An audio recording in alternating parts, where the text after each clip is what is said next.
Salam sigap dan shalom. Renungan kita pada hari ini, Senin 22 Februari 2021, berjudul Kita akan memelihara kesucian hari Sabat. Ayat intinya terdapat di dalam Keluaran 20 ayat 8. Ingatlah dan kuduskanlah hari Sabat. Pena Inspirasi menjelaskan yang dimaksud dengan judul renungan kita pagi ini, kita akan memelihara kesucian hari Sabat, sehubungan dengan kita sebagai putra-putri Allah adalah sebagai berikut. Pertama, manfaat memelihara kesucian hari Sabat adalah agar putra-putri Allah lebih mengenal Dia sebagai Allah yang benar dan hidup, sehingga kita beroleh hidup dan kedamaian. Bapa Semawi kita ingin agar melalui pemeliharaan hari Sabat, manusia tetap mengenal dirinya. Ia rindu agar Sabat mengarahkan pemikiran kita kepadanya sebagai Allah yang benar dan hidup, dan agar melalui pengenalan akan Dia, kita beroleh hidup dan kedamaian. Kedua, prinsip memelihara kesucian hari Sabat oleh putra-putri Allah adalah 6 hari mereka akan bekerja dan 1 hari diasingkan khusus untuk Tuhan, yakni pada hari Sabat. Apabila Sabat itu diingat sedemikian rupa, maka hal jasmaniah tidak akan dibiarkan untuk mengganggu hal yang rohaniah. Tidak ada tugas yang harus dilakukan selama 6 hari bekerja itu ditinggalkan sampai hari Sabat. Ketiga, pekerjaan yang boleh dilakukan oleh putra-putri Allah dalam memelihara kesucian hari Sabat adalah mencukupkan kebutuhan-kebutuhan orang yang berkekurangan dan atau meringankan penderitaan sesama pada hari Sabat.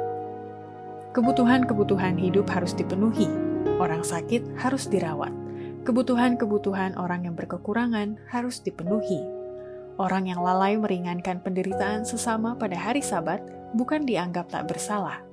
Hari perhentian Allah yang kudus diciptakan bagi manusia, dan perbuatan-perbuatan kebajikan sangat sesuai dengan maksudnya. Allah tidak menghendaki makhluk ciptaan yang menderita 1 jam pun, yang sebenarnya bisa diobati pada hari Sabat atau hari yang lain. Tantangan putra-putri Allah memelihara kesucian hari Sabat adalah akan bersatunya segenap kuasa-kuasa jahat yang telah murtad dari persekutuan dengan menentang umat Tuhan yang setia memelihara hukum Tuhan. Dalam peperangan yang berlangsung pada zaman akhir, demi menentang umat Allah, seluruh kuasa-kuasa jahat yang telah murtad dari persekutuan dengan hukum Tuhan akan bersatu. Dalam peperangan ini, Sabat hukum keempat itu akan menjadi pokok persoalan utama, karena dalam hukum Sabat ini, pemberi hukum yang agung itu menunjukkan dirinya sebagai pencipta langit dan bumi.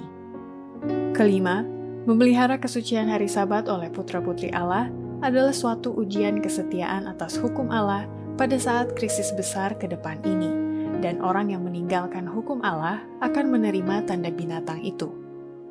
Allah telah memberikan kepada manusia Sabat sebagai satu tanda antara Dia dengan mereka, sebagai suatu ujian kesetiaan mereka.